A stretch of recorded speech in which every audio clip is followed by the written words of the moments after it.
आगे बढ़ेंगे, बात करेंगे दिल्ली एनसीआर की, जहां आज से ट्रांसपोर्टर्स की हड़ताल शुरू हो चुकी है। किराया बढ़ाने की मांग को लेकर यह हड़ताल शुरू हुई है और 23 मई तक यह हड़ताल चलेगी। 3 दिन की यह हड़ताल रहेगी। ट्रांसपोर्टर की हड़ताल है और हरियाणा के जिलों में भी हड़ताल का असर देखने को मिलेगा। गुरुग्राम, फरीदाबाद समेत कई जिलों में इसका असर नजर आएगा। दरअसल जो ट्रांसपोर्टर्स है, ग्रीन टैक्स के विरोध में उनका ये हड़ताल करने का ऐलान था और उसके साथ ही किराए में बढ़ोतरी की जो है वो मांग ट्रांसपोर्टर्स की तरफ से की जा रही है। जिस तरह से पेट्रोल डीजल के दामों में बढ़ोतरी हुई है उसको लेकर उसके बाद किराए बढ़ाने की मांग है। बीएस वाहनों पर फैसले जो हैं उन पर पुनर्विचार करने की मांग है। ट्रांसपोर्टर सेक्टर्स के लिए राहत नीति की मांग भी की जा रही है। हड़ताल जो कर रहे हैं प्रदर्शनकारी, उनका कहना है कि प्रशासनिक और टोल समस्याओं का समाधान भी निकलना चाहिए। ग्रीन टैक्स जो बढ़ोतरी की गई है उसके विरोध में ये हड़ताल की गई है। 3 दिवसीय हड़ताल का ऐलान किया गया है और असर इसका देखने को मिलेगा। दिल्ली एनसीआर के इलाके में इसका असर देखने को मिल रहा है और काफ़ी हद तक जो है ट्रांसपोर्टर्स जो है, कमर्शियल व्हीकल जो हैं, उनकी एंट्री नहीं होगी। मेरे सहयोगी धर्मवीर शर्मा गुरुग्राम से हमारे साथ लाइव जुड़े हुए हैं। जी धर्मवीर, हड़ताल का ऐलान किया गया था और आज से ये शुरू हो रही है, कितना असर देखने को मिल रहा है इसका? बिल्कुल, देखिए जो ट्रांसपोर्टर्स हैं उन्होंने हड़ताल का ऐलान किया है। उनका सीधे तौर पर कहना है कि जो दिल्ली में BS4 जो कमर्शियल वाहन है उनके ऊपर पूर्ण प्रतिबंध लगा दिया जाएगा नवंबर 2026 से। तो उसका वो लोग विरोध कर रहे हैं। साथ ही जो ग्रीन टैक्स बढ़ाया गया है उसका विरोध कर रहे हैं। साथ ही उनका कहना है कि जो किराया है उसमें बढ़ोतरी की जाए।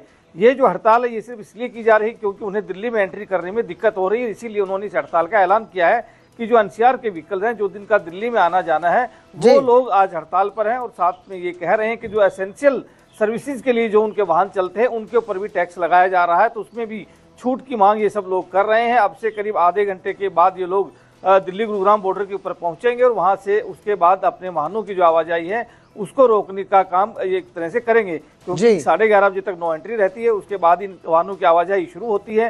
तो इनका कहना है कि करीब 12 बजे जो है दिल्ली गुरुग्राम बॉर्डर पर या फिर मानेसर के इलाके में इकट्ठे होंगे और वहां पर इन गाड़ियों को रोकने का काम करेंगे।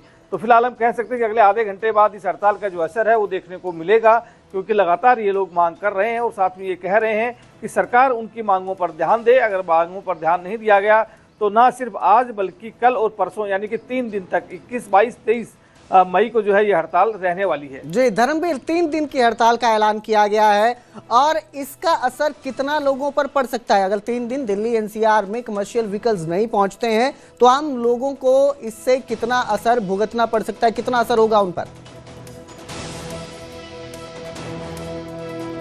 कामयाब रहती है, सबसे ज्यादा असर उन लोगों पर पड़ेगा जो एसेंशियल सर्विसेज हैं, खासतौर से जो दूध की सप्लाई करती हैं, अंडे की सप्लाई करती हैं या फिर यूं कहें ब्रेड की सप्लाई करती हैं, और से जो साग सब्जी की सप्लाई करती हैं। जो गाड़ियां हैं अगर ये नहीं जा पाती हैं तो जाहिर सी बात है कि उसका असर देखने को बिल्कुल मिलेगा।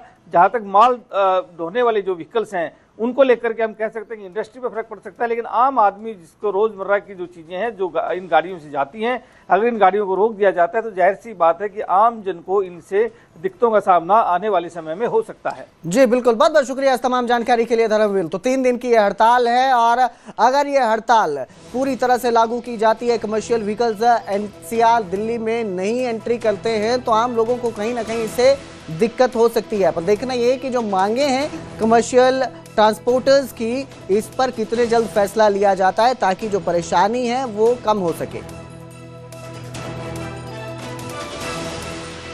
जिसकी वजह से ट्रक वाले, गाड़ी वाले, ड्राइवर सभी लोग परेशान हैं। कारण एक तो ये है कि दिन रात ये जो CNG के जो रेट बढ़ा रहे हैं इसके कारण भी गाड़ियों पर बहुत फर्क पड़ रहा है। किराया बढ़ नहीं रहा, CNG दिन रात बढ़ती जा रही है। अभी पीछे 70 रुपये 75 रुपये थी, आज 81 रुपये हो गई। तो सरकार की नीतियां जो हैं ये पूरी तरह से विफल है सरकार इसमें काम करने में। दूसरी, किसी भी ड्राइवर के लिए कोई सुविधा नहीं कर रही सरकार, किसी भी गाड़ी वाले के लिए कोई सुविधा नहीं हो रही है। सिर्फ इनको पैसों से मतलब है कि पैसा मिले और हमारा काम खत्म हो जाए। पेट्रोल पे, डीजल पे हमारी CNG गाड़ी है, 42 रुपये थी जब मैंने गाड़ी निकाली थी, आज 80 रुपये पहुँच गई, लेकिन भाड़ा नहीं बढ़ा है। 5 साल पहले जो भाड़ा था आज भी वही भाड़ा है हमारा। क्या करें हम, इस वजह से गाड़ी खड़ी करनी पड़ रही है। और बताइए, पूछिए क्या पूछना चाहते हैं। दिन में एक ही चक्कर लगता है। दिक्कत ही दिक्कत है, और क्या दिक्कत है। दिन भर में एक चक्कर, 2 चक्कर, इससे ज़्यादा काम हो ही नहीं पाता है। मुश्किल से पूरे दिन में 700-800 रुपया। बताओ, 700-800 रुपये में गाड़ी का खर्चा भी है। हम तो रेंट पे रह रहे हैं। रेंट पे रहने वाले को बताइए कितनी तकलीफ हो रही होगी। किराया भी है, बच्चों की पढ़ाई भी है, लिखाई भी है, घर के खर्चे भी हैं। कहाँ से करें, कैसे करें। हमारा तो सरकार से ये अनुरोध है, कुछ हमारी तरफ भी सोचा जाए, हमारी परेशानियों को भी समझा जाए। चालक और कैब चालक पेट्रोल डीजल के बड़े दामों के बाद किराया बढ़ाने की मांग को लेकर हड़ताल पर हैं, तो दूसरी ओर मजदूरों पर रोजगार का संकट मंडराने लगा है।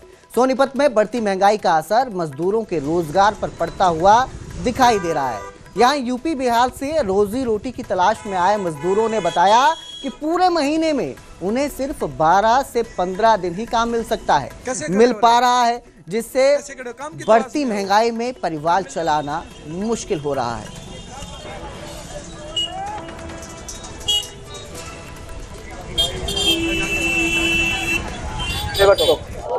कितने दिन काम मिल जाता है? महीने में 12,000 लगता है। बाकी दिन क्या करते हो? नहीं लगता तो घर चले जाते हैं। तो गुजारा कैसे होता है? बस